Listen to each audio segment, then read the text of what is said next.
Hey everyone, hey Mark, just checking in. A lot of you guys have been asking me about some updates. I know I've been slacking in that department. I'm going to do a video here just for my back and shoulder since everybody asked me about both. But let me start with my back. It's been a while. My last surgery was May of 2015. That's when we had to go back and do the fusion again, and I ended up doing it from L4 to S1.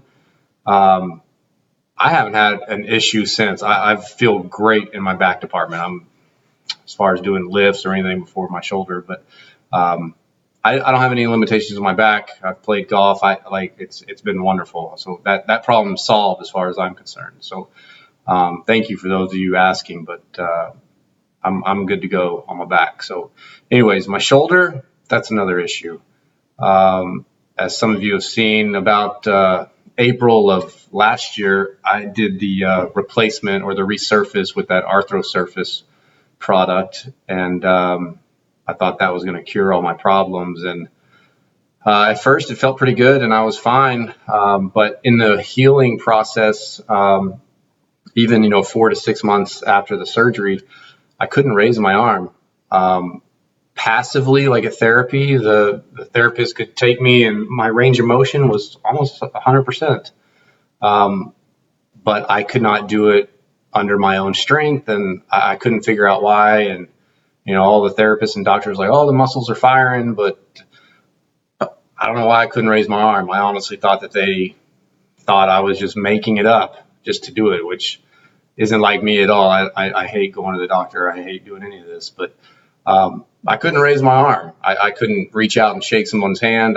Like it was that bad. And it just kept getting worse and worse. And the doctor just kept saying, oh, just give it time, let it heal. And I did. And finally, I was like, enough's enough. I've got to do something. I tried injections. And even this last August, just a few months ago, I did an exploratory surgery with the surgeon that did the Arthrosurface, and they came back and told me nothing was wrong. They told me to go get a nerve block injection in the subscapular nerve back there, and I was like, man. So I felt like it was something more than that. So anyways, I talked to a couple doctors, and some doctors told me they didn't want to deal with it just because of my history and so many operations, and that I needed to find someone who really specializes in it. So anyways, that led me, I decided one night, just messing around online, and I put my application into the Mayo Clinic in Phoenix.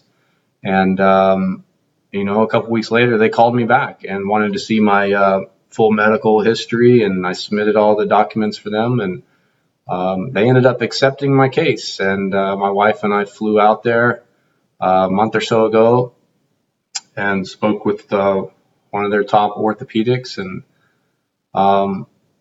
he was very confident, and right off the bat felt like he knew what was wrong. And he thought that my subscap had torn and just wasn't there anymore. And so we scheduled the surgery, and I did the surgery right 2 weeks ago, and he was right. The subscap was ruptured and retracted and wasn't holding my arm in socket at all. So I don't know why that was missed in our little exploratory surgery a few months ago. I have no idea. That's the frustrating part for me. But needless to say, they went back, and he had to use a graft to put the tendon back where it's supposed to be.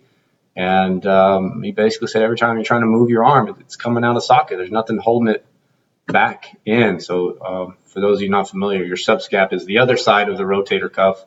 On this side, it's the back side of your scapula, your shoulder blade, and hold you in this way, kind of behind your chest muscle. So anyways, that was just gone. And anyways, about 2 weeks ago, we got it fixed. And so here I am healing again. So for those of you interested, this is a scar where they got me when we did the replacement or the Arthrosurface. And then here, he opened me up here down through my arm to do the subscapular reconstruction. So anyways, here I am again trying to recover. So like I said, I'm 2 weeks out. The doctors advised me to give it about 6 weeks to let that tendon heal, and then we'll start therapy. And God, I hope this is the last one. Hopefully we can get my range of motion back on my own strength and be done with this mess. I'm so tired of messing with it. This is surgery number 7 on my right shoulder.